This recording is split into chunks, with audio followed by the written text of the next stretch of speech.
You're live. All right, Betsy. All right. Good evening, everyone. Today is, well, what's today say? Today is October 30th, and it's the Board of Health meeting. This meeting will be broadcasted live and recorded through the Foxboro Cable Access. So starting off with the agenda, we're going to start. We have Owen online. Owen, are you ready to present? Yeah, Okay. I believe I am. Can we hear him in here? Okay. So whenever you're ready, you can get started. All right. Let me just share this presentation real quick. I understand you've got something going after this, so I'll try and be a little speedier than I was the last time for the bleachery. You can see that. Great. Yeah, you can see.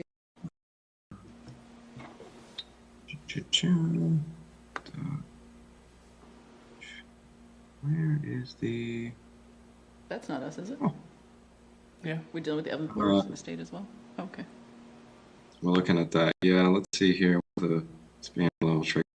Oh, I'm sorry, Brown. Then tobacco. My bad. All right. All right. So today I'm going to be looking at the Evelyn Porter estate. This is a record review and a data gap analysis, which essentially means we're looking at historical reports, environmental reports specifically regarding this disposal site in the woods of Foxborough.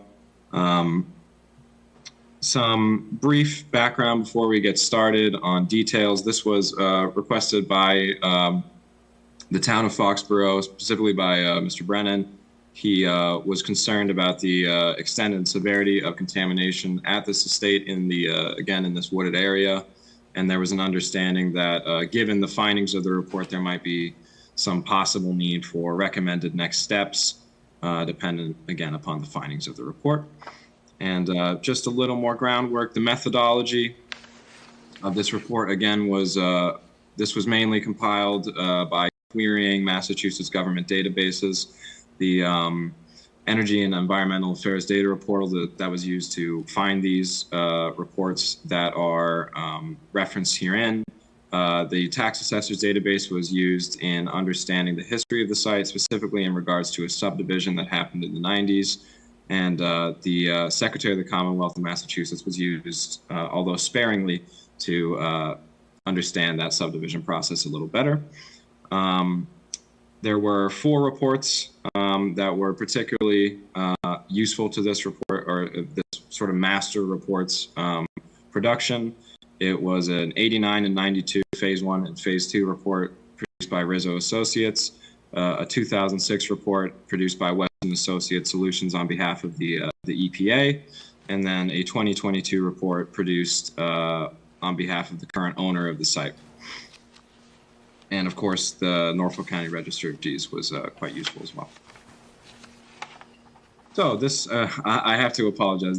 Most of the pictures you're going to see in this are from the 1989 report, and as such, they are of 1989 quality. So Tell from the wheel.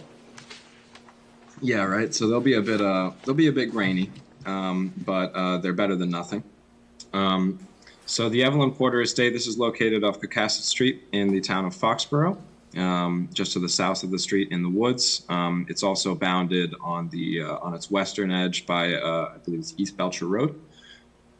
This was a forested dumping ground for septage from the years of 1938 to 1988. I'm putting septage in quotation marks because, as we're going to see later, with the contaminants that we find associated with this site, it's pretty certain that this was not just used for septage. There's some indications that industrial wastes were disposed of here as well as sanitary wastes. And this sort of region of the town that we're looking at is a low-density residential district. So this is the Evelyn Porter estate as we look at it from above, aerial photograph. It's a 100-acre, just under, I think about 95.4 acres. This is, at least at the time, this was an entirely wooded area. I believe prior to 1938, it was used as farmlands, grazing grounds for cattle. But now the situation is decidedly different. So I want to break down the different regions of the estate as they exist today to sort of help us understand when we talk about contamination, where the contamination is relative to any human development or natural receptors. So the first one we're going to be looking at here is the disposal area, right? Fittingly, this is in red. This is where quote-unquote septage and other materials were disposed of. This is the majority of the site. It's a 75-acre portion. This is owned currently by the Foxborough Solar Partners LLC, but it's gone through a number of different owners over the years. Currently, the land is not being used for any purpose whatsoever, and it has the shown parcel ID there, 123-007. Here's the next area of the site. This is perhaps the region of the site that was most concerning to town officials and why they requested the report. This is the subdivision area located just adjacent to the disposal area. It is an 11.5 acre portion. It's owned by various families, and there's a small portion of the site, or of this area, I should say, that is still being used by a Holdings LLC.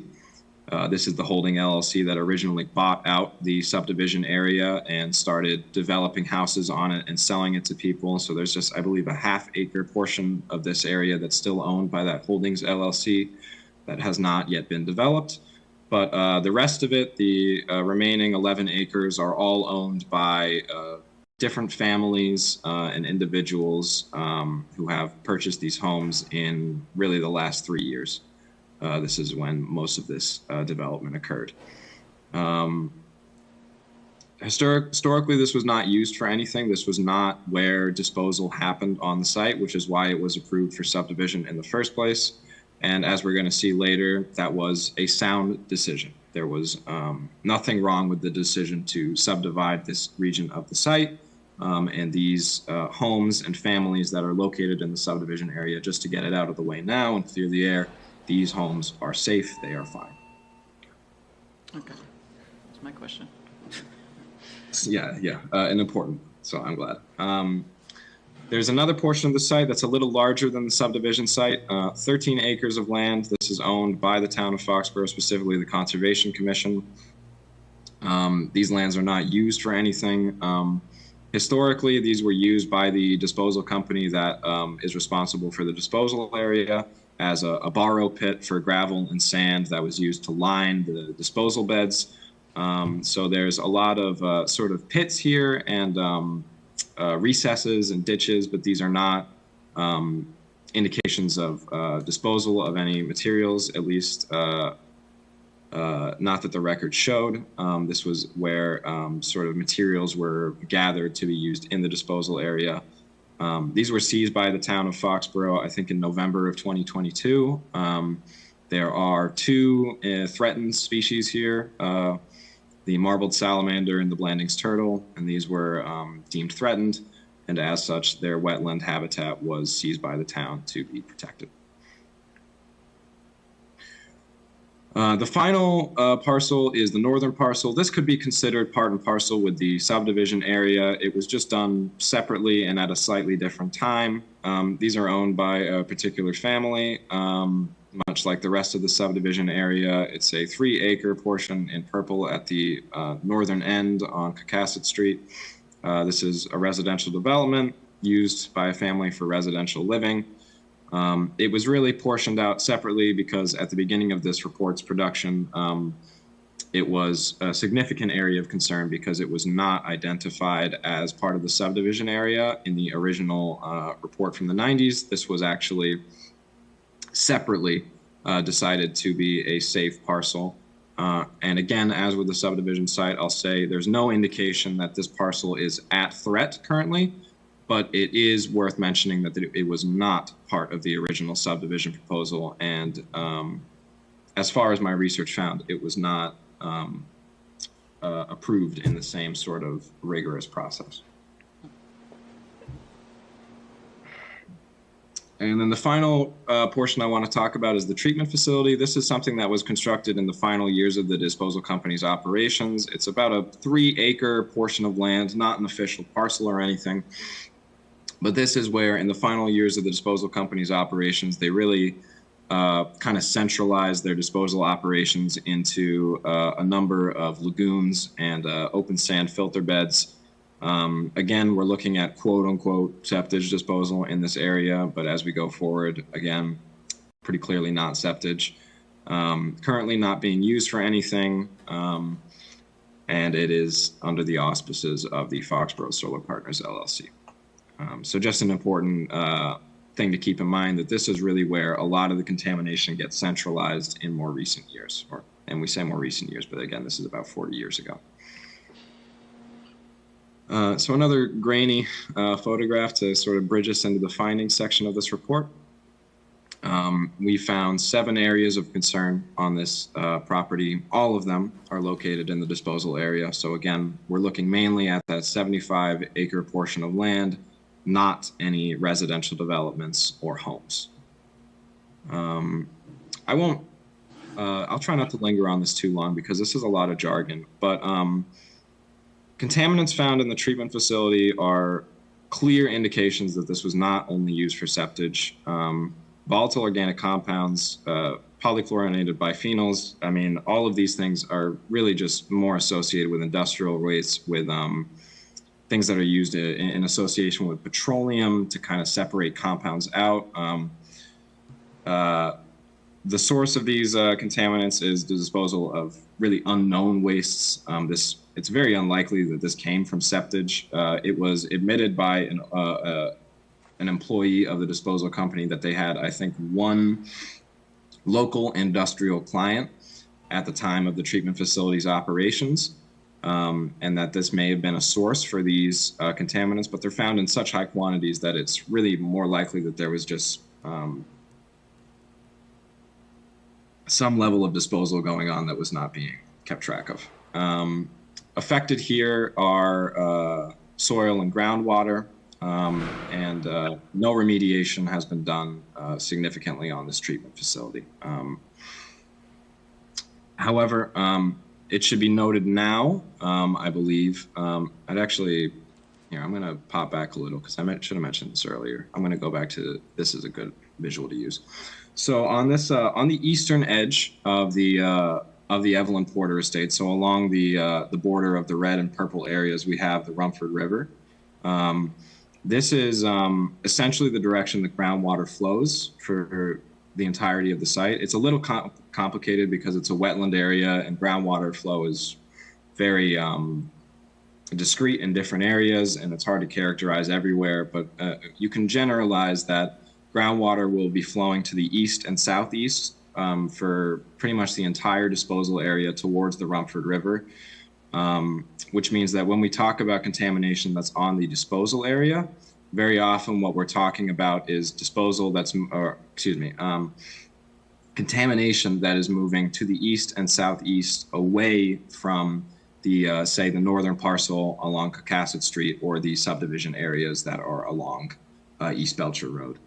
So moving back now to that section on the treatment facility, when we say that soil and surrounding groundwater are being affected, we're looking at soil in that yellow area of the site, and it's moving to the south and southeast here to, the right and downwards away from any residential development. Moving forward, these are going to be referred to as TP. This is test pit, another just term of the industry. You can see on the site map, this is I hope you can see, it's a small yellow triangle just to the south of the northern parcel. This is a significant area of concern that was addressed just last year in 2022. This is an area where there were petroleum hydrocarbons, which again are from petroleum wastes not associated with septage, from cyanide, from polychlorinated biphenyls, again, industrial waste, and cadmium. Cadmium was found at significantly high levels, and as a result, you can see at the bottom remediation. Some signage and restrictive fencing was installed around the test pit area, to delineate that there was some harmful substances there that should not be interacted with. You might be wondering why they didn't remove the soils altogether. That's because, again, the groundwater is not flowing towards any residential developments or individuals, and as such, it was deemed that just some, excuse me, not a great season of year for me. Signage and restrictive fencing was deemed to be an effective way of mitigating the risk that is posed by, as really the main way that it would be interacted with and harmful to individuals would be through physical interaction with the contaminated mediums, which would only be possible if someone actually went and stood on the dirt. The kind of classic example we talk about in this field is kids eating dirt, right? Because kids do that. So the signing and restrictive fencing was deemed to be an effective way of mitigating that risk. So we're looking at around 1,250 cubic yards of soil here, and the groundwater as well. But again, that groundwater is not flowing towards the northern parcel or any other residential development.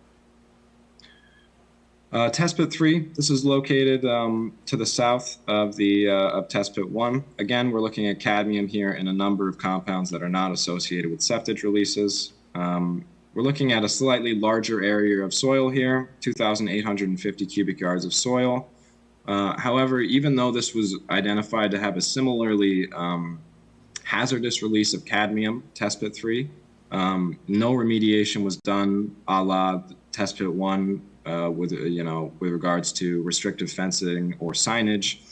And that's mainly because whereas Test Pit 1 was located just underneath this northern parcel with a residential development on it, Test Pit 3 isn't located within, I think 500 feet is the industry standard. It wasn't located within 500 feet of any residential developments, and as such, it wasn't deemed necessary to fence this off or sign it in any way. Moving forward, we have Test Pit 5. This is again located to the south of Test Pit 3.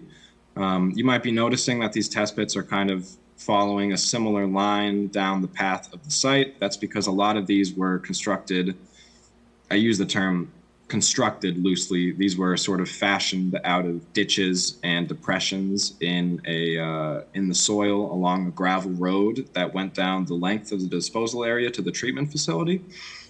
So most of these test pits are sort of, in a way, almost ad hoc constructions of sand and gravel in the soil to dispose of certain wastes.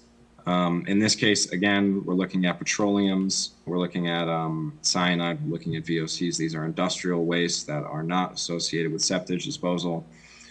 A relatively smaller test pit, it's only 1,000 cubic yards of affected soil, and no groundwater is affected here, so that is not a concern for this particular one. But again, this is not located near any residential developments, and as such, there's no remediation done on any of the soil or any sort of restrictive fencing or signage installed to warn people. TP12, this is a bit of an outlier. It's located at the southernmost border of the disposal area. Again, we're looking at some petroleum and some volatile organic compounds from likely industrial wastes. This is sort of a wetland area of the site, and as such, the contamination is rather widespread. We're looking at around 2,600 cubic yards of soil as a more conservative estimate of the extent of the contamination there. This is near a pond on the disposal area, actually, and as a result, the groundwater and that pond are thought to be contaminated by these contaminants.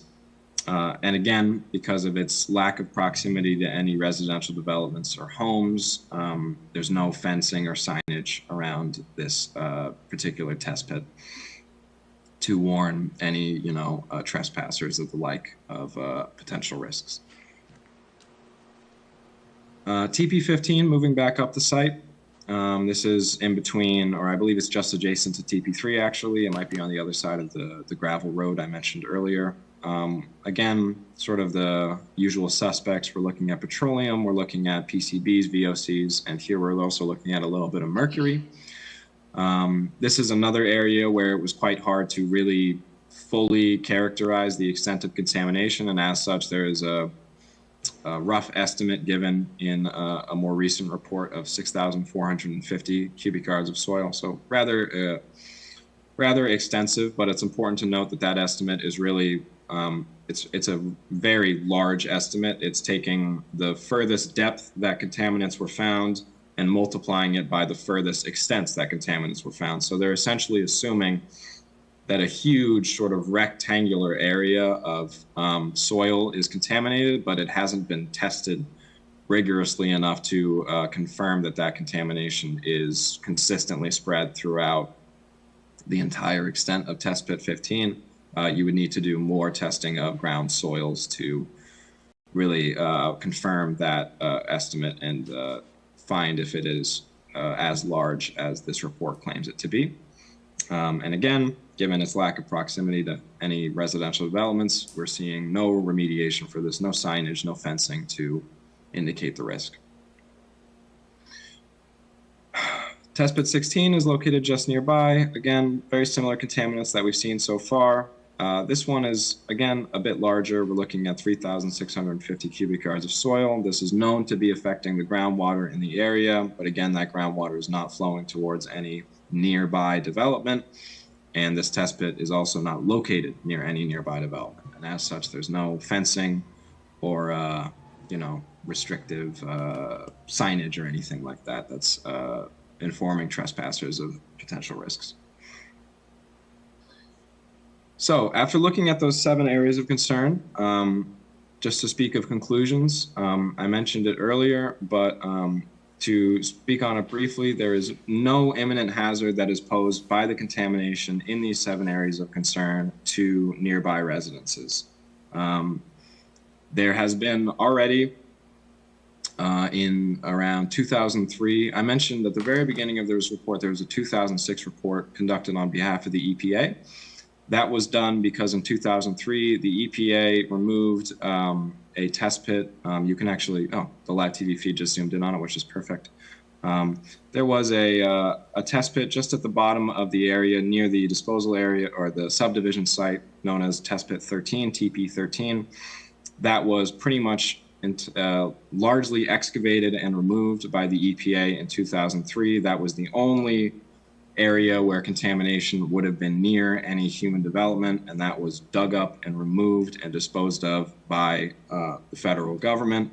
And as such, we are quite confident to say that there is no imminent hazard being posed by contamination to nearby residences.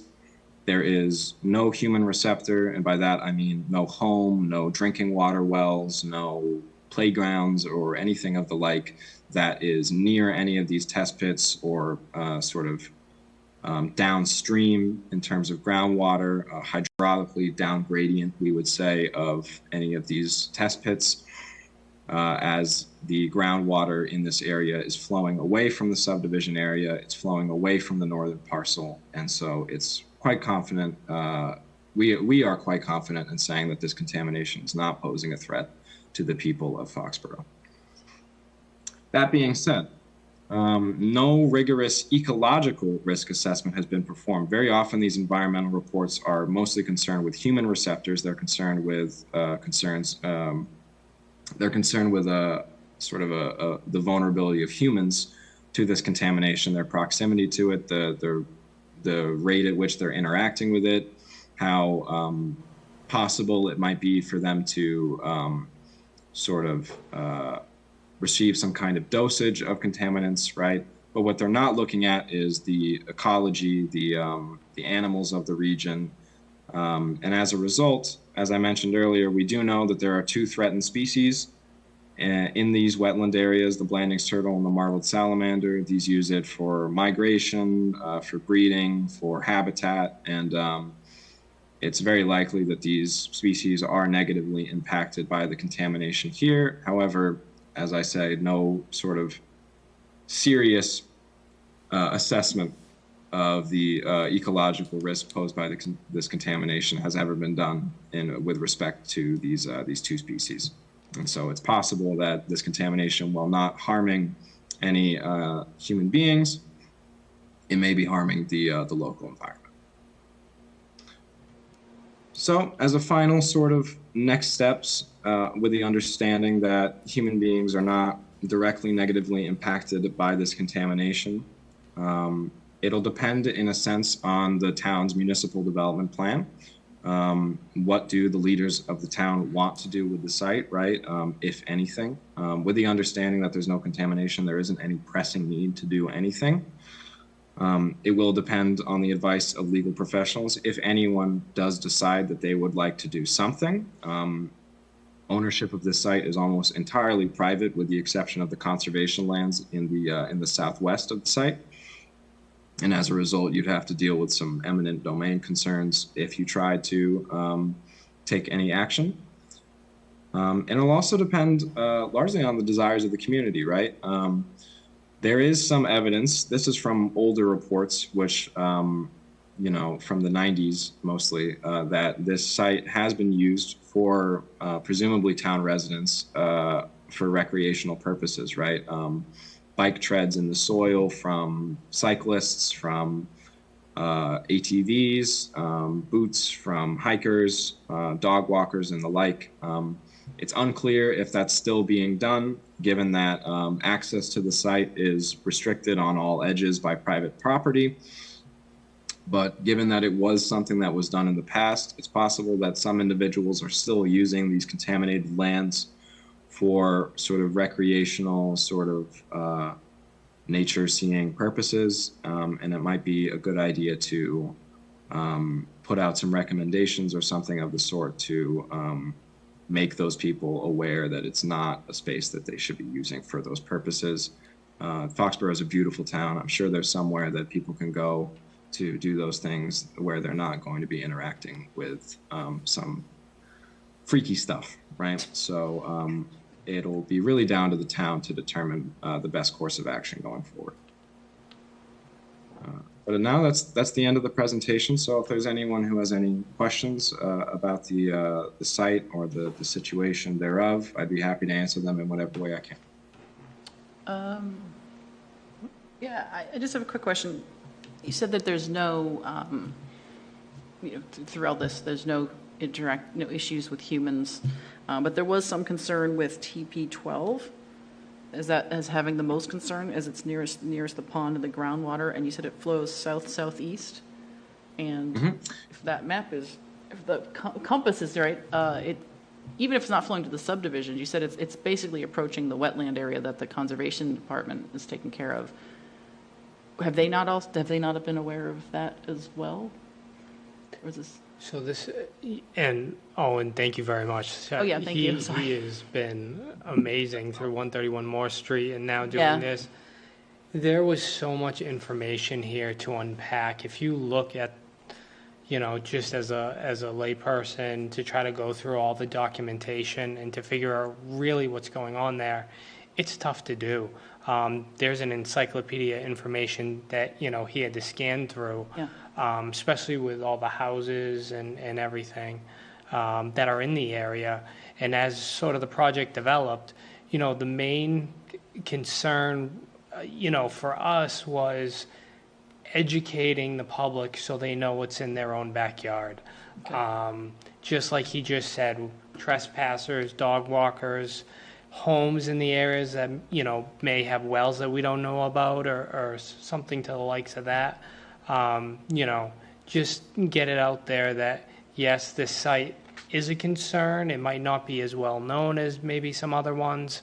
And, it does have homes even built on it. The people on Barrows and Sousa were all once on that property. It's good for them to be aware and to bring it.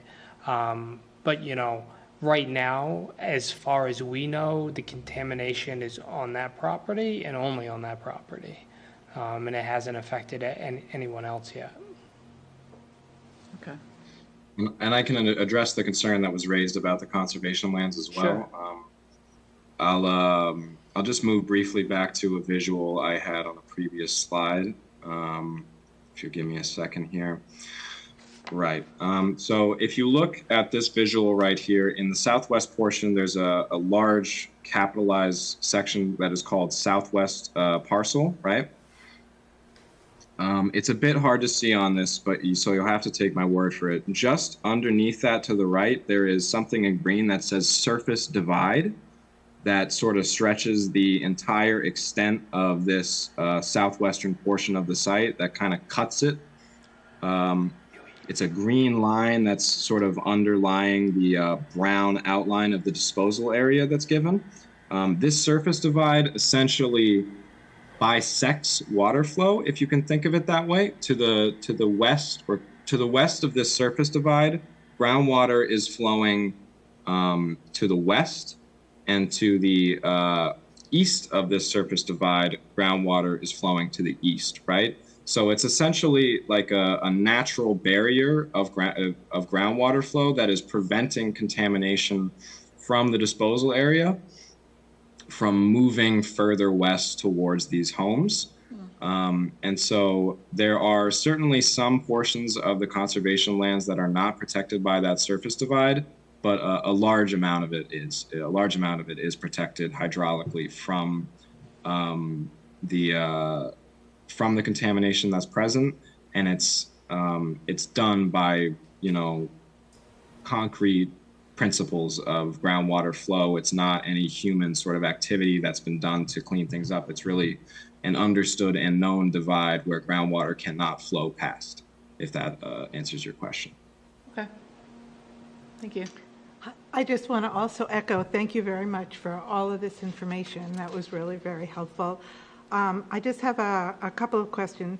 One is, so trespassers, walkers, can they easily access some of those areas that you talked about that is still contamination on the site? So we weren't able to do a tour of the site as we were able to do with the bleachery. So I'm not fully able to speak on that because I haven't laid eyes on the area and seen it.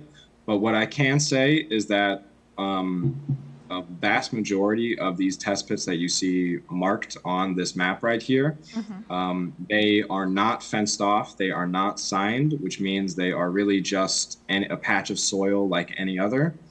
You know, if someone was, say, walking their dog, I'm sure their dog would walk by and sniff it all the same, right? So I think there really isn't anything that delineates contamination in a lot of these areas because they're just not close to residential developments, and as such, they weren't deemed necessary to markate, if that makes sense.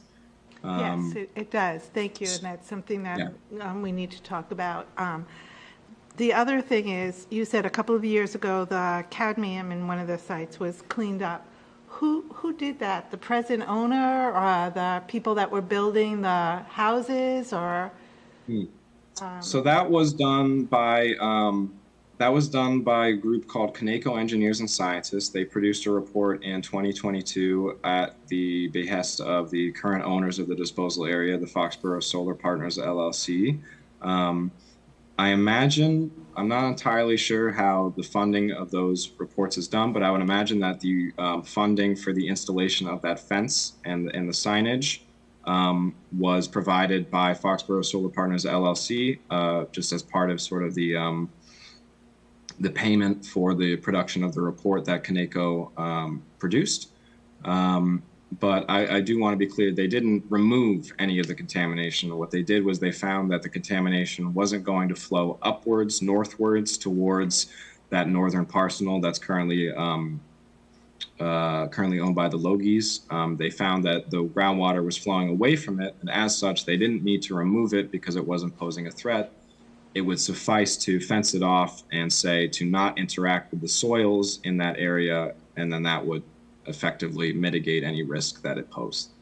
So do you know then that at the time of the building of the family homes, was the town aware of the contamination, and there was no discussion of cleaning up part of the site to build, or were they owned by separate owners, or? That's a good question. Yeah. So that was very much the reasoning why when I was first sort of breaking this down into different portions to research in the preliminary stages. That is exactly why I divided the northern parcel separately from the subdivision area. Test Pit 1 was known to be an area of concern before the homes were constructed. A home was then constructed on the northern parcel. It was then sold to a family, and then and only then did environmental professionals come in, do further testing, and fence it off. So they were using the money from the sale to help with the cleanup? That's unclear. Or the I'm not investigation, I entirely should sure where say. the money came from. Or was it the family that bought the property? Yeah, or responsible was, So for their cleanup? right. So the environmental testing was done by the LLC, which owns the disposal area. I'm not sure what money they were using to pay for that report or how they sourced that money.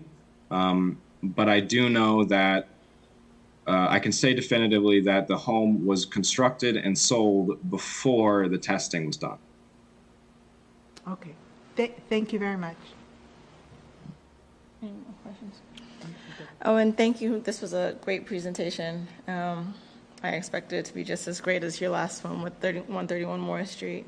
Yeah, I mean, it's interesting that a lot of this, even though it is contamination, it's not human affected, but I'd be interested to figure out if we can put some signs or fences up just to protect people, or just to make people aware of what they're walking into. I was thinking like a mailing to the Yeah. property abutters, just Yeah. here's the information. But at least signing Turtle with too, two heads. because who else could have access to the property? I agree that we should do mailings Yeah. to the property owners, but who else can have access that we want to make sure that, So Not the other around thing is, here. if Foxborough Solar LLC owns this, is this near their solar array that they put out there? in that It's part of actually, town? it's wooded land. So it's not near the new one, you said East Belcher, I thought this, I'm not familiar with this part of town as much. No, it's Disclosure? actually pretty much landlocked at this point. Okay. You know, what is close to the streets has been the cleaner parcels of land, and those have been developed.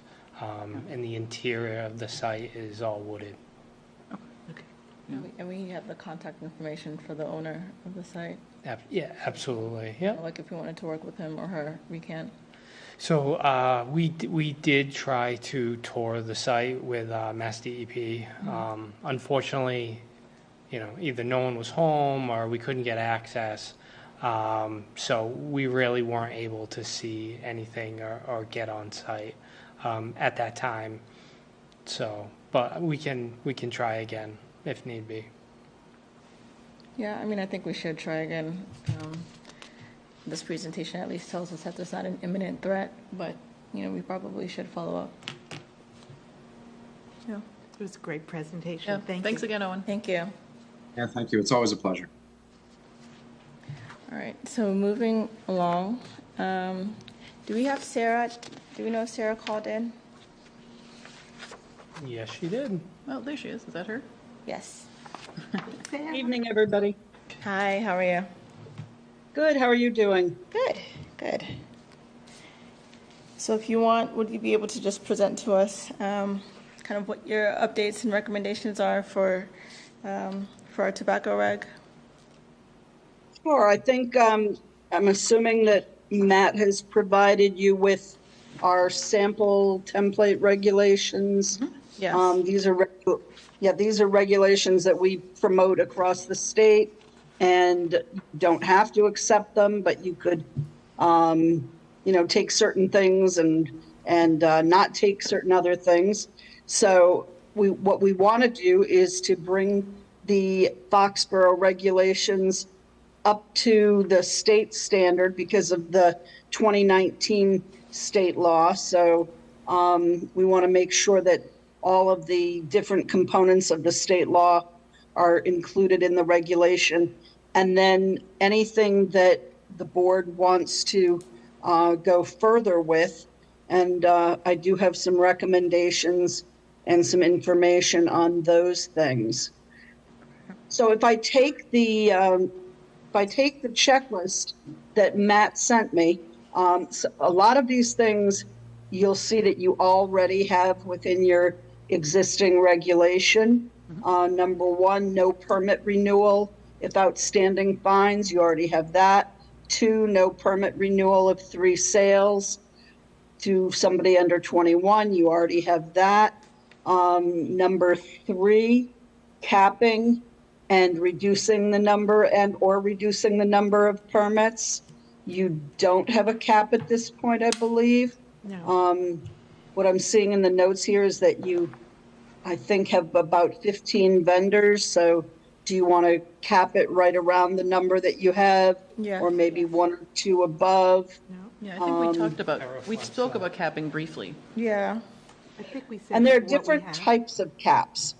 One is the simple cap where you just say that there'll be no more than 15 tobacco vendors in Foxborough. The other one is the second one is a reducing cap where anytime a business closes and nobody captures that tobacco permit, then that would reduce the number of tobacco permits available in the town. And then there's also a dual cap, which basically says something like that there will be 15 tobacco vendors or tobacco permits available in Foxborough, of which a certain number would be adult-only retail tobacco stores. And an adult-only retail tobacco store, if you're not familiar with it, is a store that primarily is in business for the sale of both combustible tobacco and electronic nicotine delivery devices. So a lot of municipalities are starting to look at capping the number of stores like that so that they don't have an adult-only store on every corner, or capping altogether so that they don't have a concentration downtown of all of the tobacco stores. So that is number 3. Number 4, no new permits within 500 feet of a school. That does not affect any of your current vendors. It would only be any new permitted vendors, assuming that you had room within your cap if you choose to take a cap. Number 5, no new permits within whatever number of feet of an existing permittee. And again, that doesn't affect current permit holders. It just it's a density strategy that we use to make sure that downtowns are not overrun with tobacco stores. Mm-hmm. Number 6 is one that I would recommend, banning smoking bars.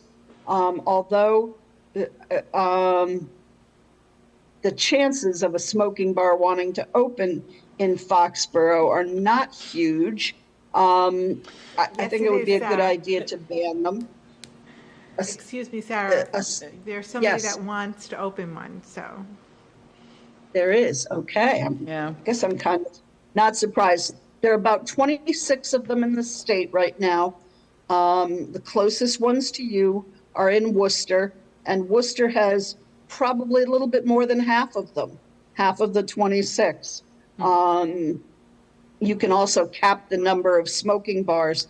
Now, if you don't know what a smoking bar is, it's exactly what it sounds like, a bar that serves alcohol and some food products where smoking and vaping is allowed. Smoking bars are the only venue in the state where the sale of flavored tobacco products is allowed, but that's for on-site consumption only. Now, that's been difficult to enforce, but that's basically what a smoking bar is. There are a lot of municipalities that have banned banned smoking bars altogether. Let me see if I have that number available for you. And when you have a chance, would you consider hookah bars a smoking bar, or is that a separate It entity? is, It is it is considered.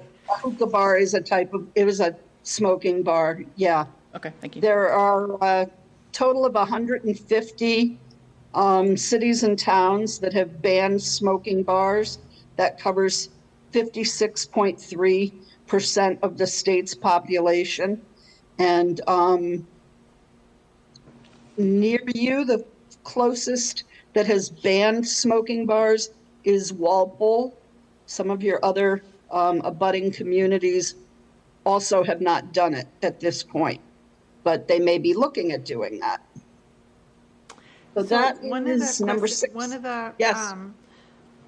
hopefully help that you could help us with is, we wanted to give good reasons, why we shouldn't, and what we and how to educate the public why we shouldn't do that. And so if you could help us Sure. with that. Okay. Yeah, a smoking bar, as I said, it's a bar where people are smoking and vaping. So when you go in, you're being exposed to secondhand aerosol, secondhand cigarette smoke. The folks that work there being exposed to it, however many hours they work in the smoking bar. And again, it's the only place where flavored tobacco products are sold, and we're having a tough time enforcing it. So if somebody goes in and buys a pack of menthol Newports, it would be the only place in Foxborough that would be allowed to sell menthol cigarettes. And remember, it's for on-site consumption only. We wouldn't want to encourage somebody to sit there and smoke 20 cigarettes. In all likelihood, they're going to put them in their pocket and walk out with them. Or maybe they don't even open them and they purchase the cigarettes.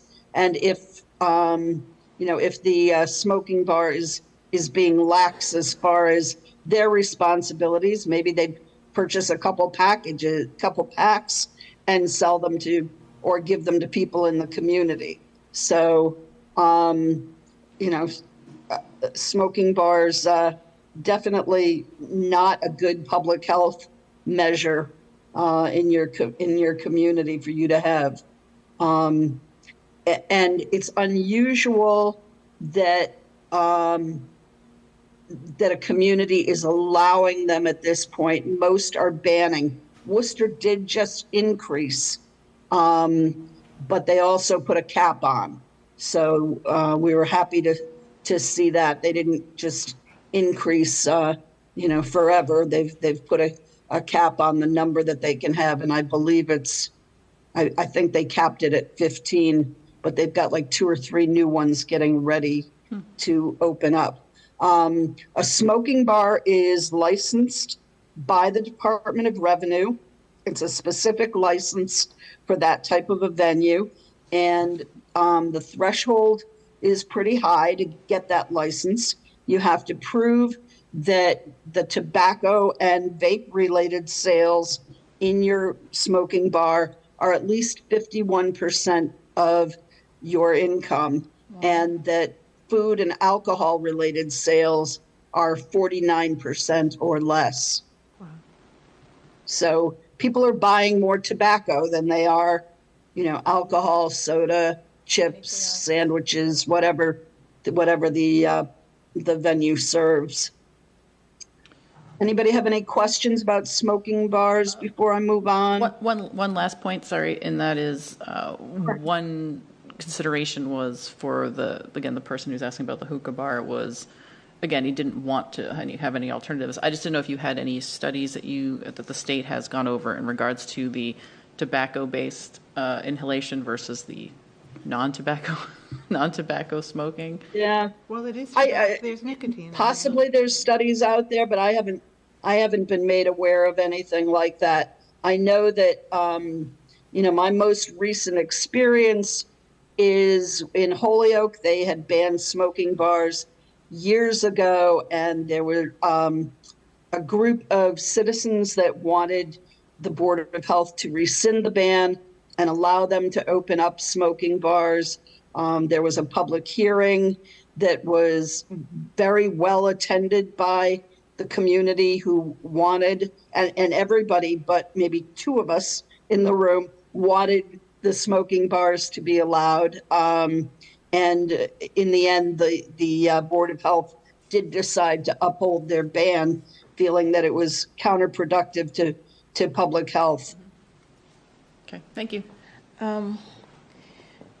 In allowing, in Worcester and other communities that allow smoking bars, do they have restrictions on what type of tobacco is allowed to be sold, and can they, or is it just blanket all tobacco, all flavored tobacco? Yeah, it's blanket, whatever they want to sell, they are allowed to sell that. They would obviously get a tobacco sales permit from the Board of Health, and they'd have certain signs that they would have to post inside, which are the same signs that your convenience type store retailers have to post. And then in addition, they would have to post 2 signs on the outside of the building. One is warning people that if they're under the age of 21, they're not allowed to enter. They'd have to have somebody at the door asking for identification right at the door. The other sign is a warning sign telling people that if they go into that establishment, that they're going to be exposed to secondhand cigarette and aerosol smoke. So Sarah, that's how probably do it. they get away with not protecting the employees then? That was my next question. Because the state has exempt smoking bars for years. When the state went smoke free on restaurants and things like that, there was an exemption put in for smoking bars, and that was probably, I want to say, about 15 years ago. And so that exemption has always been there. In 2019, when the state passed the newest set of regulations, they decided to allow the smoking bars to be the only place in the state that is allowed to sell flavored tobacco products and flavored vape products. Thank you. Thank you. All right, do you want to go through the rest of the checklist, or? So number 7, minimum cigar packaging. It would, hopefully you're going to be able to see this little thin cigarillo. It would take the price of something like this, which could be as cheap as 50 cents a piece or 89 cents, and it would raise the price to $2.50 minimum.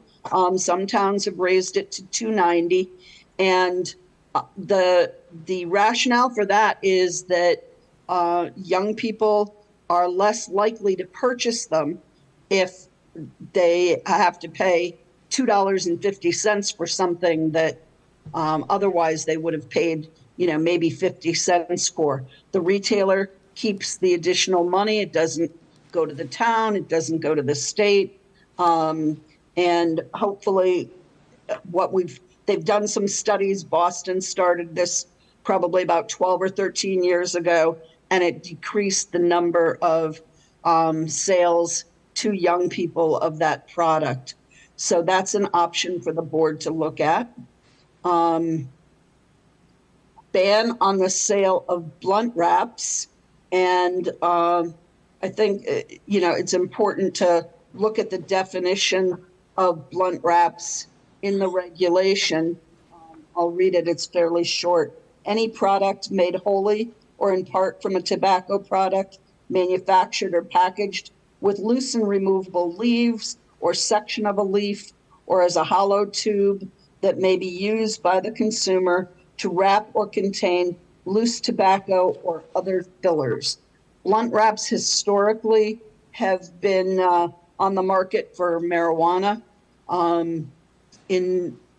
Prior to marijuana being legal in Massachusetts, the blunt wraps would say on the wrapper that they are not for marijuana use and that they were solely for tobacco use. Well, now that municipalities are banning blunt wraps, particularly flavored blunt wraps, all of a sudden they say that they're not for tobacco use, and that they're for marijuana use all of a sudden now. So we find that kind of interesting. But there are, let's say how many, 194 municipalities that have banned the sale of blunt wraps. And your neighbors, Easton, Mansfield, Plainville, and Walpole have banned blunt wraps. Just to back up real quick on the cigar pricing, 191 municipalities have instituted the minimum cigar pricing, and that includes Easton, Mansfield, Plainville, and Walpole again. Banning free distribution of tobacco products. You don't, oh yeah, you already have that. Ban redemption of coupons, you already have that. Banning self-service displays, you already have that. You can make an exemption for adult-only retail tobacco stores. But if you don't make that exemption, then that would mean that no venue other than a smoking bar could have a self-service display. And a self-service display is anytime the customer can touch the tobacco product without having to ask for it. Unfortunately, that causes a lot of sloppiness on the part of retailers and their staff as far as not asking for identification once the customer has, picked up their product and put it down on the counter.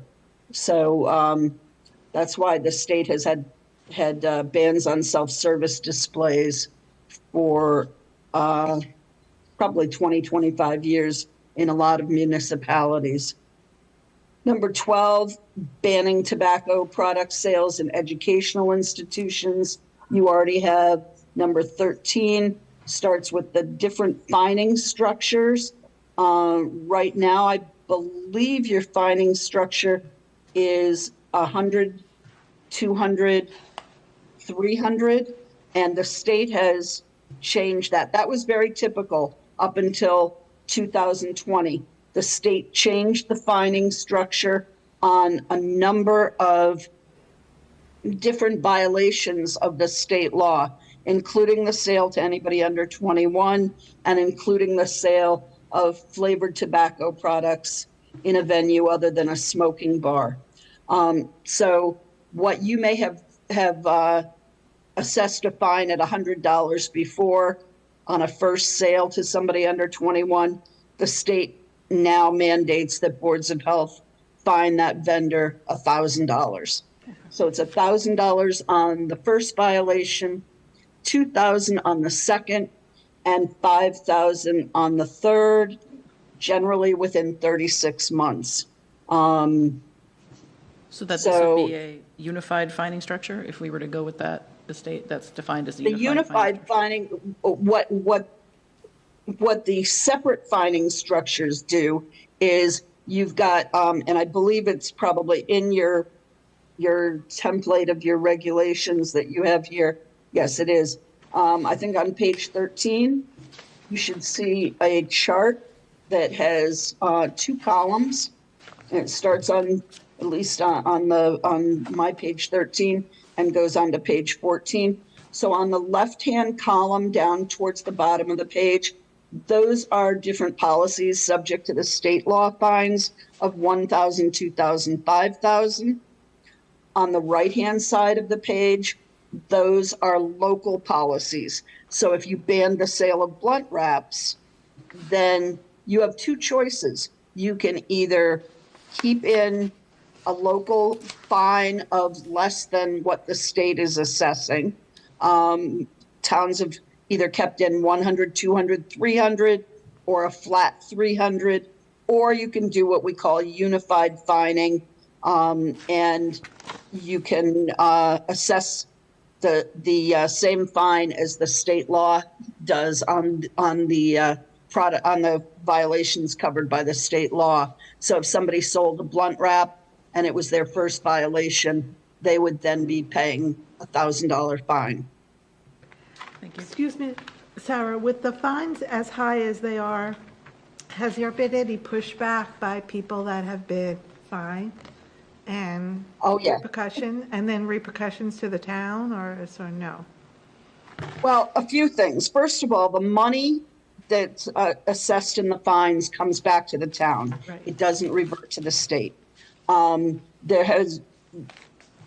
been at it for 2 years now. Has been a lot of pushback. Vendors saying that they can't afford the fine, whatever. And when your Board of Health would fine somebody at the state law amounts, the health department would send out a cease and desist. And in that cease and desist, it indicates to the retailer that they have the right to appeal and have a hearing. And they have to appeal within 7 days. And when they come in for an appeal in front of the board at a regular Board of Health meeting, the board is only to consider whether or not the violation was a procedural violation, not that the retailer can't afford the fine, or the retailer has 3 kids in college, or sending money home to family overseas, or anything like that. Did this compliance check, if it was a sale to a minor, or did this inspection violate state-approved procedures? And so once that's explained to retailers, it kind of takes the wind out of their sails. And sometimes they've appealed the board's decision to Superior Court, but that hasn't happened that often. Generally, once the board makes their decision, then retailers have accepted that as the final decision. So any other questions about the unified fining as opposed to the separate fining? And I can say too, we have issued a few $1,000 fines and they haven't been appealed. They've been paid by the retailer and they've moved on, so. Okay. Right. Good to know. Yeah. Number 14, tolling period for violations.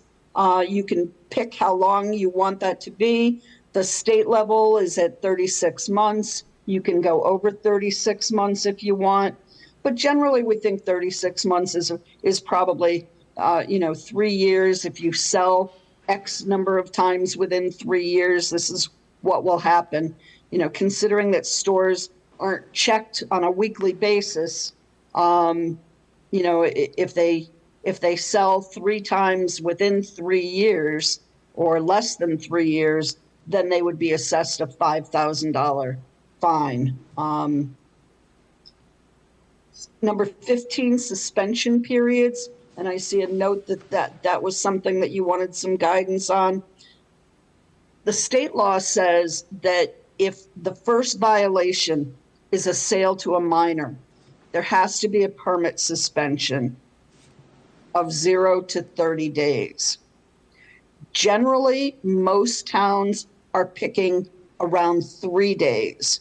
The reason for that is if there's a second violation, and the second violation can be any violation of the state law, doesn't just have to be a sale to a minor. If there's a second violation, then towns are going with what they currently have for their number of suspension days, which is usually around 7 days, excuse me. And so that's for a second one. And then for a third or more violations, you can go up to 30 days. Some towns are choosing 14. A lot of towns are choosing 30 days. So generally what I'm seeing is 3 days on the first, 7 days on the second, and 30 days on the third. Have you seen any taking away license after the third? Or?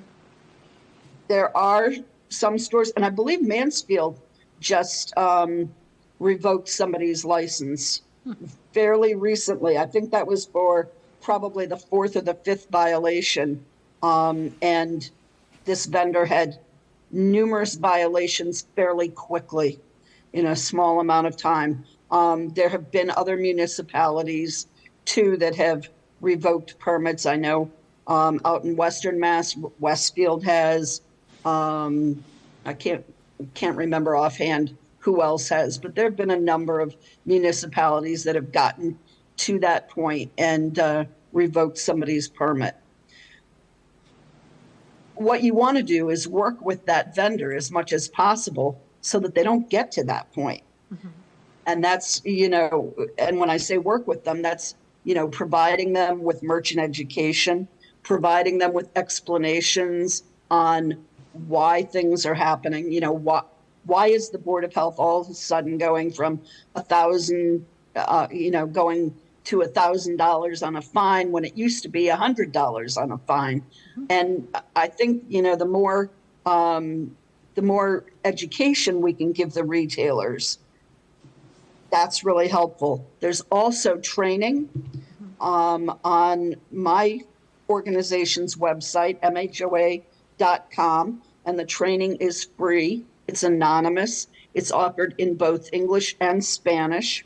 Online, takes about 20 minutes. So that's there for retailers to use as they want. They could require all of their staff to take that training if they want.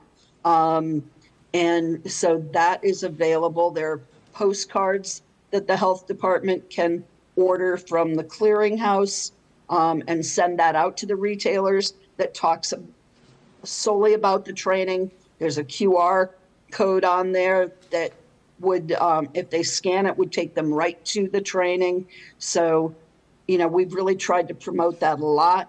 As far as owners and managers, I'm available to do a group training over Zoom for owners and managers. I would just need to have at least 5 participants pre-registered to do that. And recently did 2 different sessions in Medway for their owners and managers. So again, trying to work with them. We're not trying to punish people. We're trying to get them to comply with the law. And, we'd like to work with them as much as we can, but at some point you have to draw a line in the sand and say, this is it. So any more suspension period questions? No. And then shall and may, you have a choice of, I believe on the first violation, the state law says that you shall issue a permit suspension, but the other permit suspensions, you can either choose shall or may. I always caution boards of health against using may, because if you give one store a 30-day permit suspension and you give another store a 3-day permit suspension for the same violation, that's going to be a problem. Mm-hmm. So to keep everything level, across all of your retailers, using the word shall, I think, is very helpful with that. So those are the main points in the regulation. There are other little things as you go through that are in green, and some of them are, fairly important. There are a couple places where it says, uses the words possess, hold, and keep, I think. And basically we had to put that in because retailers were saying, yeah, there's flavored product right there, but it's not for sale. It's just for display. So now we have to say, okay, if you even have that in your store, if you even possess that in your store, we're going to fine you for it. So there's some instances like that in there. There are definitions that you can keep or we can toss out. You can ban the sale of rolling papers. You can ban the sale of flavored rolling papers. You can restrict the rolling papers to adult-only stores. So a lot of different decisions that the board can make regarding different policies. Okay. Thank you. You're welcome. Thank you. Yes, thank you very much. Yeah, I mean, we have to. You know take what it- your next steps might be? So we went through the reg, excuse me, a few meetings ago, last meeting. And it feels so long ago. So we went through the reg, and, a lot of, I think almost all of the recommendations for the policy we want to adopt in some way or another, if we don't already have it. And then a lot of the stuff in green we don't have currently, so it would be nice to add. And then we have to just push that forward. Yeah, so I communicated with Sarah, preliminary, what we discussed and what you wanted. There were a few comments, like she said, I didn't get a real good feel on what you wanted for suspensions and violations and amounts. So I think once we solidify that, we can go back to Sarah and see if we can get a completed document out of it. Okay. Yeah, that would be fine. I'm happy to fix the draft as often as you folks need it tweaked and send it back to you and get you to the point where you have a public hearing. You don't have to, but you would be making such significant changes that we feel it's in everybody's best interest for you to have a public hearing. All right. And I have all sorts of documents that I can send Matt to, as far as legal notice, things like that, to make things easier to facilitate that happening. Okay, and we're planning on doing the public hearing for tobacco with all of our hearings? Correct. Okay.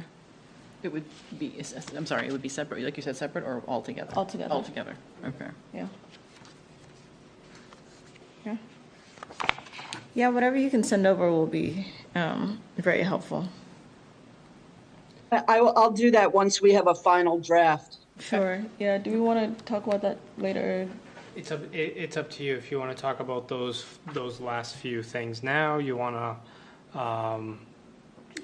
me to make the decision and then bring it to the board? That it's up to you. However you want to go about it. I mean, our if we next- have I think we have a few minutes. We have a few minutes. We can Well, our probably talk next about As long as it. you're Meeting feeling is- all right. Yeah. It's how you're Yeah, feeling. yeah. Our next meeting is November 13th, so it's Yeah, I not mean, we have too a- far away to Yeah. I mean, dedicate a whole section.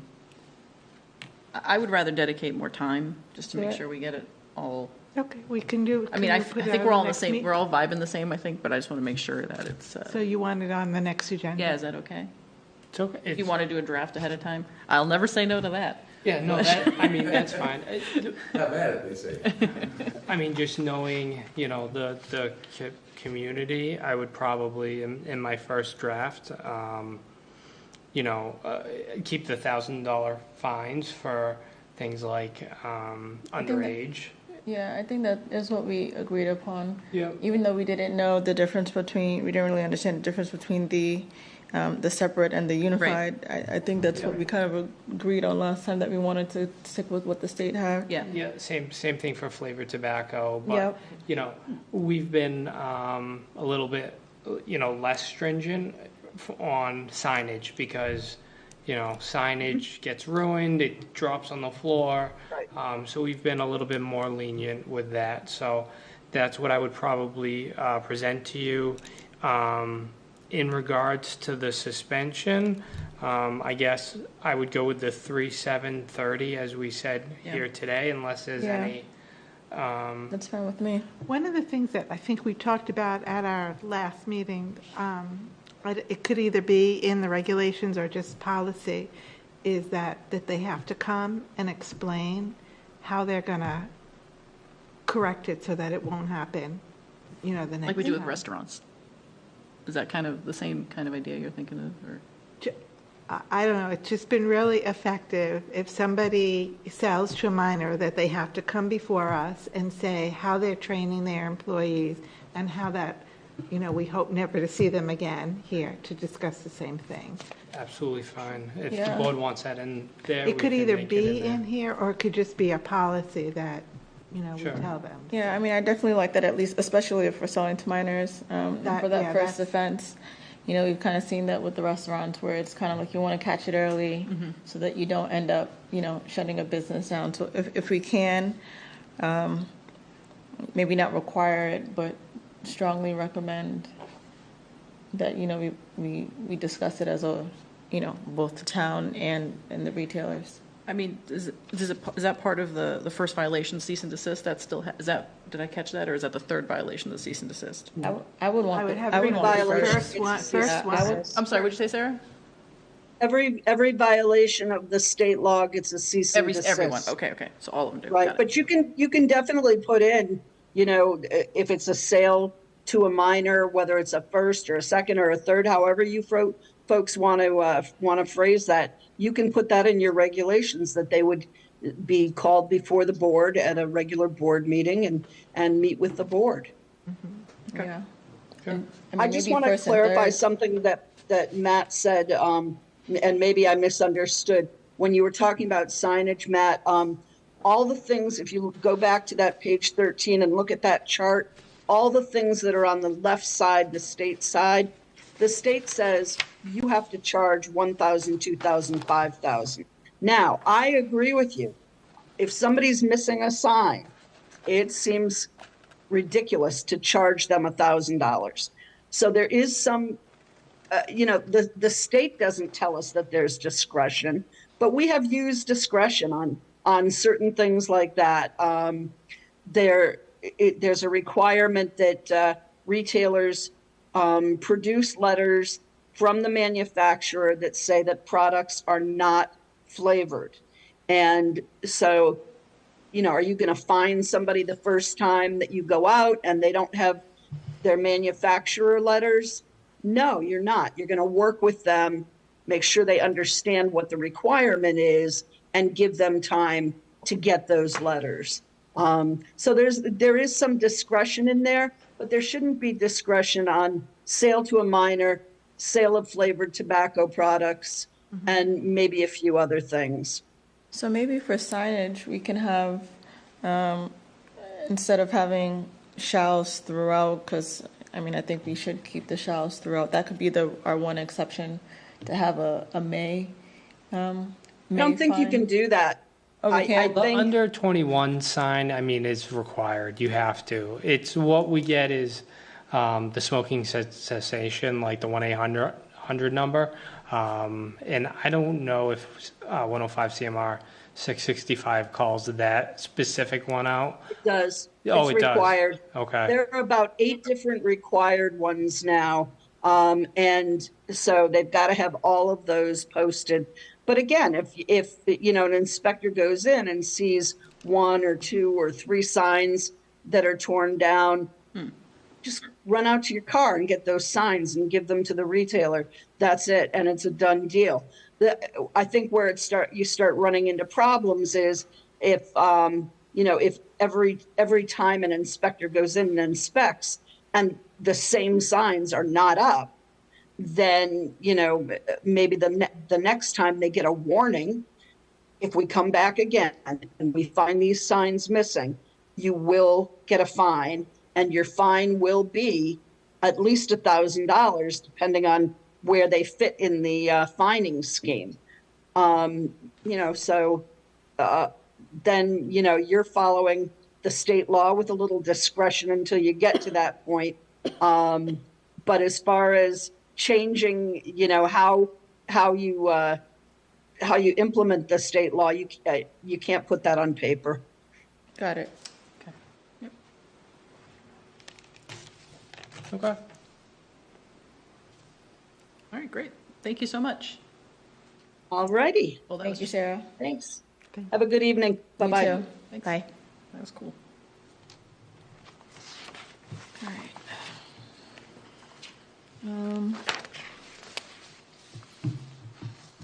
So can we just go straight into updates if you're ready? Sure. So, updates. So I just wanted the board to be aware, I did send you an email regarding an incident at Oak Knoll Farm, I guess, on October 11th, 2023. Inspector from the Massachusetts Department of Agricultural Resources came into the office. They made me aware of basically a cease and desist order that was given to Oak Knoll on July 10th, 2023, due to high coliform counts in the milk. And as of, it was, the cease and desist was given in July, and as of October 11th, milk sales was still going on. Pursuant to the food code, you can't sell raw milk. So, that was forced, if they're not selling it under MDR, you can't sell it under the health code. So I was forced to send the violation notice.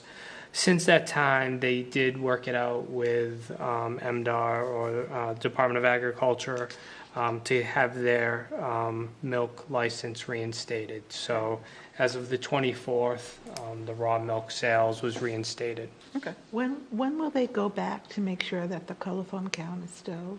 They actually went back throughout this process. So since July, they've been taking samples. Okay, Some didn't get good enough results, I guess. There was some, some lab issues or sample issues, but since that time in July, they've still maintained regular sampling.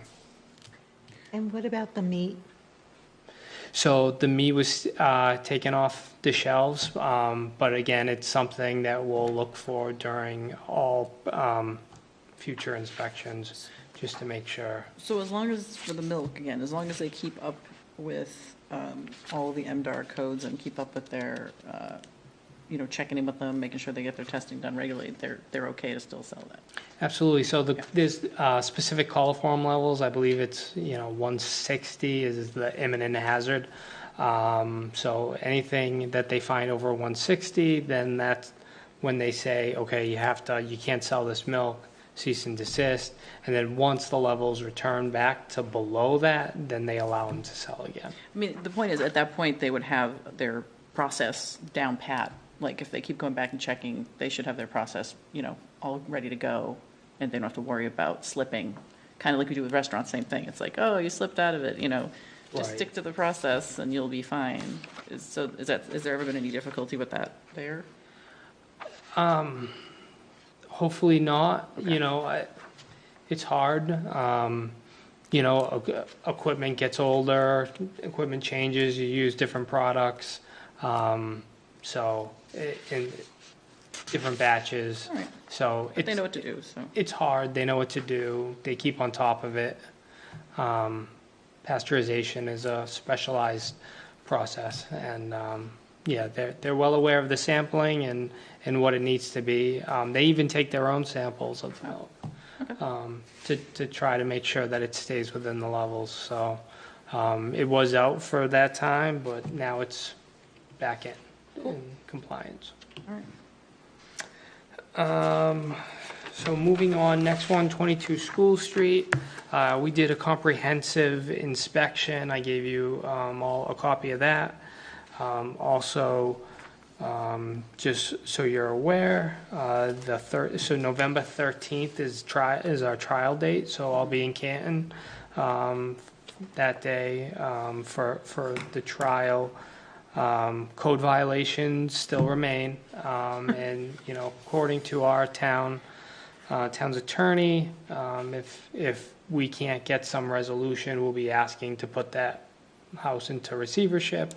That way, the tenants get all the violations corrected. It becomes a safe place, and then the owner would have to work with whoever the receiver is for rent withholding or whatever, and until the receiver is paid off. But hopefully it doesn't go that far. Again, we just want the violations corrected.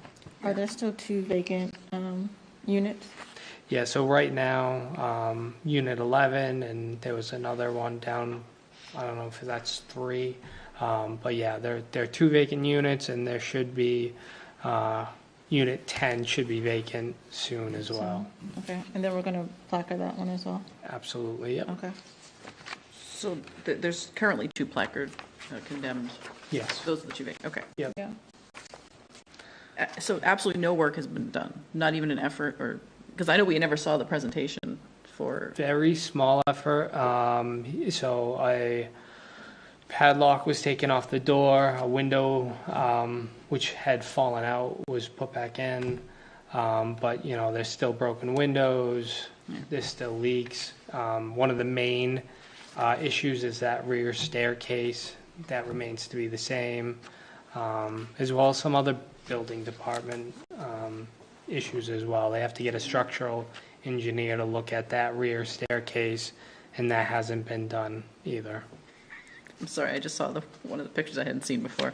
I didn't mean to giggle. That's all right. Jeez, okay. So 255 South Street, we did ask for that house to go into receivership.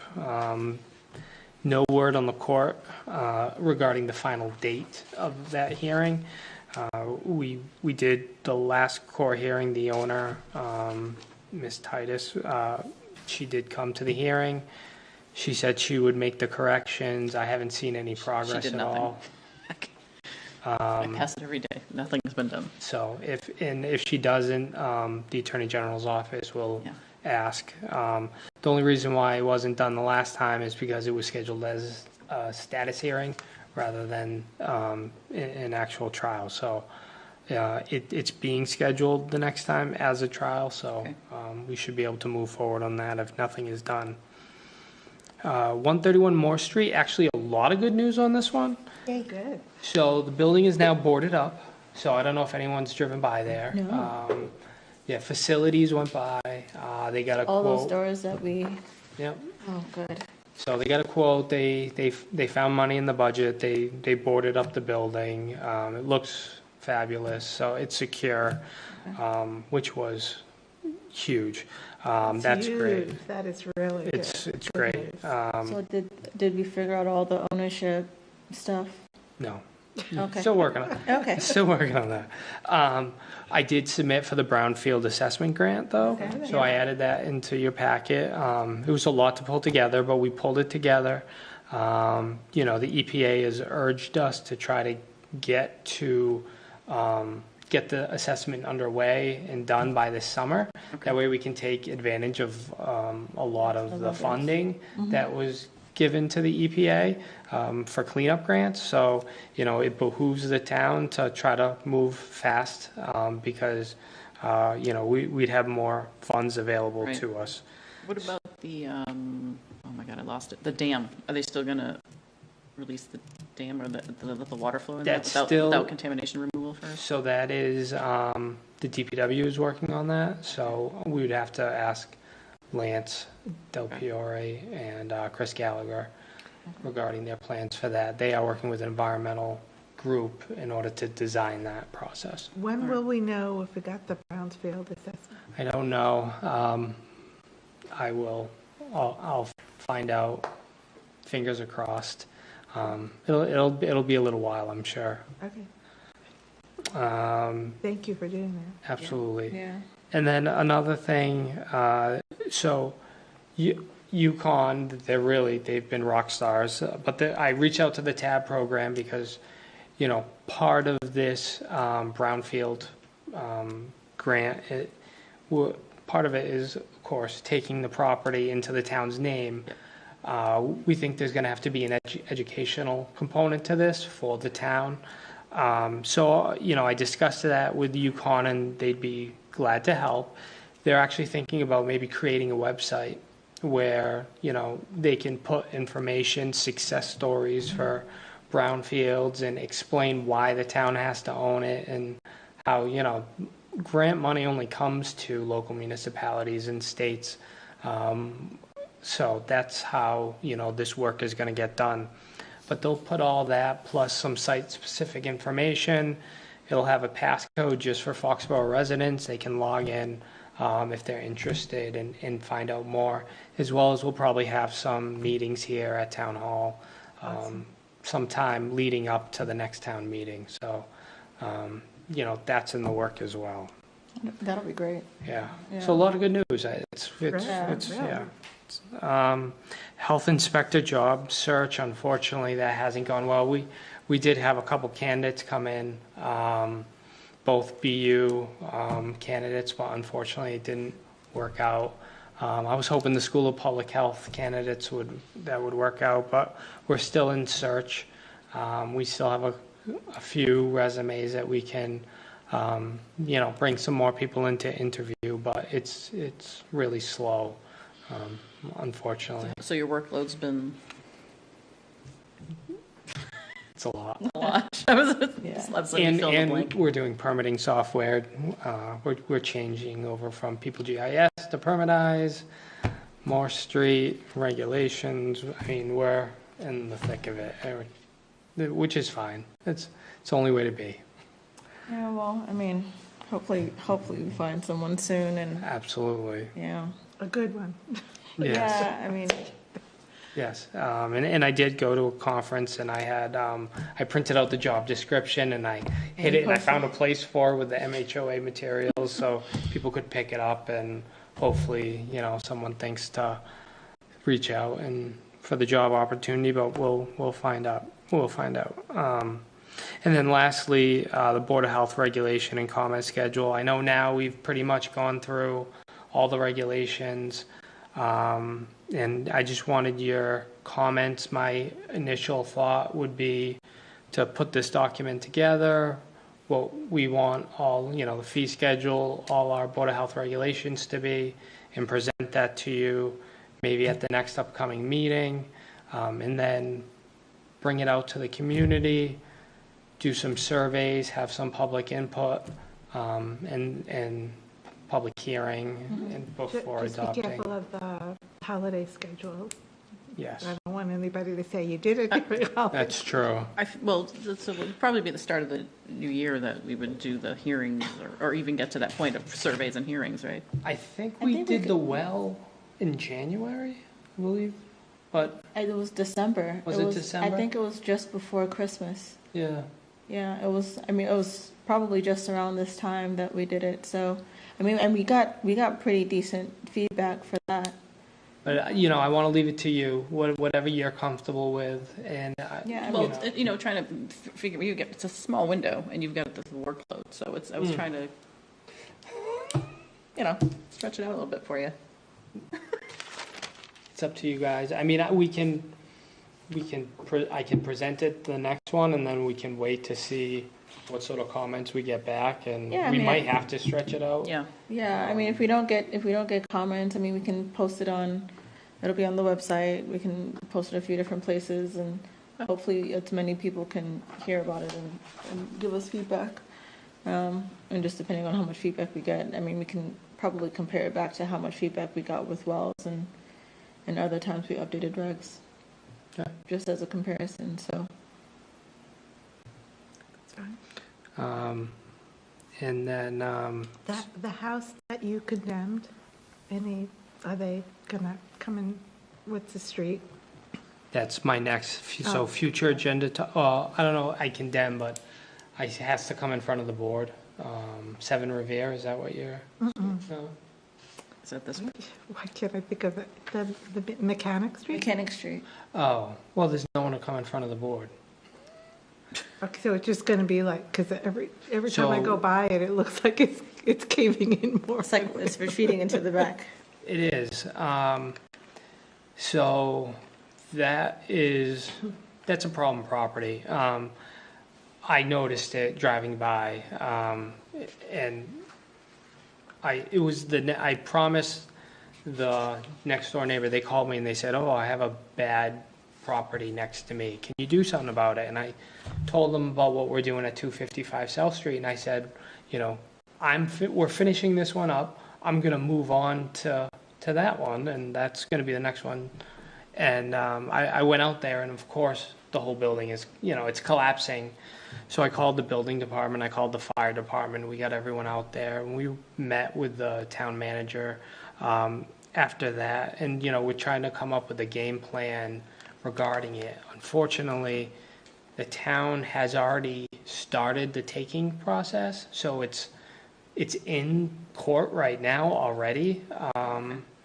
And that process is taking a lot longer than we expected.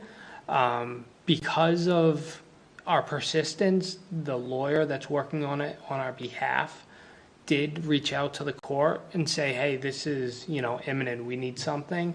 So it has started to speed up a little bit lately.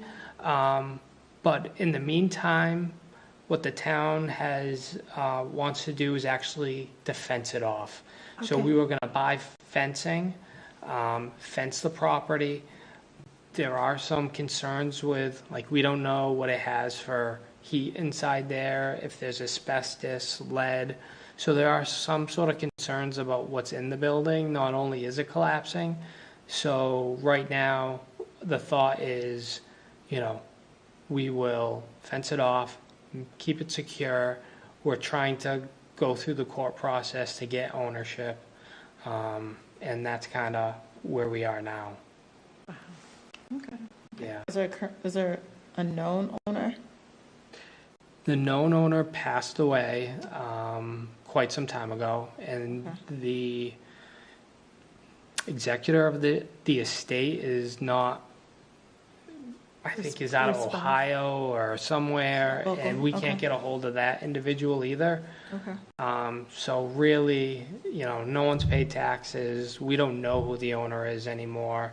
There is no one for us to contact, and it's just, sitting there. And it has been sitting there, obviously, for years. I don't know how long, but it's in rough shape.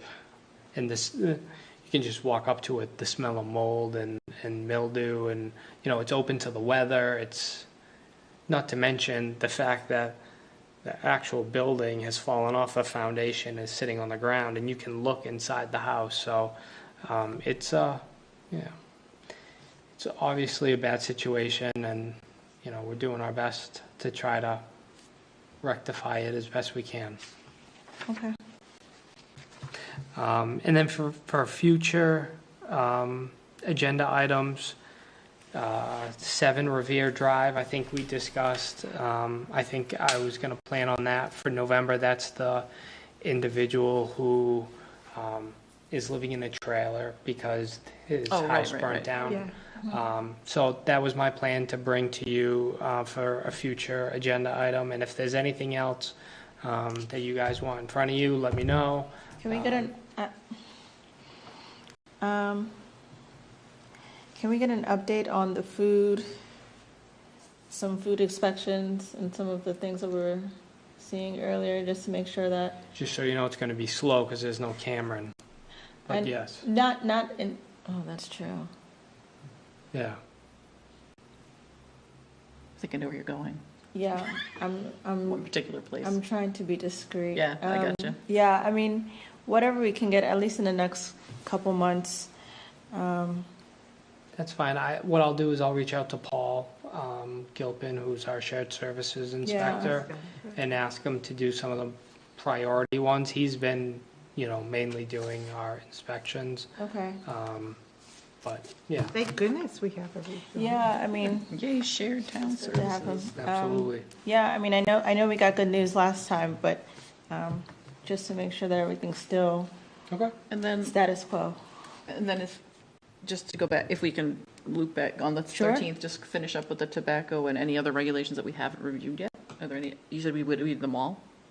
The only one that you haven't is the toilet one, which is basically for Gillette Stadium. Okay. Yeah. Toilets and tobacco. It just rings. so It just I rolls know. off the tongue. So we'll do that. So if you want to do that, we can. Can we add that to? I mean, can we add that? Yeah. Do you I'm want- saying for the next meeting? It should go relatively quickly, right? Yeah. So then we just need one. Yeah. Yeah. Okay. Okay. Cool. You know, what else do we want to talk about? It's a lot for right now. That is a lot. It's been a good hour and 40 minutes. It is a lot. And then we'll have, I mean, later we can have, because this was enough for tonight, but we can have like minutes. I don't know how many minutes we I owe. think we're caught up on minutes, right? So for last meeting. Bills and stuff. Yeah, it's just last meetings. This last meeting. Okay. Yeah, we don't, We're not too far was- behind. it was just because of the other presentations. That's fine.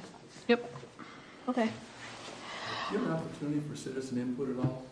Or is this not done in these meetings? Well, Very short, Very short citizen input. very short, because I know it's late. I want to watch my Detroit Lions. sure. Oh, yeah, I good don't line. have, I didn't have an agenda. If you would like, just Yeah. come up to the mic. Yeah, you gotta come up and sit in the microphone. Any seats one right of here. these right here. Just State your name and address. Yeah, I'm sorry, I should have known that. No problem. I'm Joe Sanders. I live at 400 Foxborough Boulevard, and I didn't have an agenda tonight till I got here, to be honest with you. But I work as a substitute teacher in the school system, and a lot of my time is at the high school. And last week I had the pleasure of sitting with the in-school suspension students. They were on for 5 days for vaping in the bathroom. The men's room. And then I saw the discussion tonight, and I heard that, again, this was not on my mind, but 53% of the cities ban the smoke bars. What's the downside of us doing that? That's it. I'd be all in favor of that. Yeah. Well, thank you. Thank you. Appreciate the input. And thanks for hanging in there for, just as a curious For citizen. an hour and a half. Yeah. Go Lions. But you did say that. Yeah. It was on the agenda. Yeah. All right, so I can take a motion to adjourn. I'll make a motion to adjourn. Second? How do you vote? Aye. Aye. Oh my goodness, aye. I'm so sorry. My mouth is dry. Aye. All right. Now I'll drink. Thank you for coming. Thank you, everyone online. Yeah, thank you. All right.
you.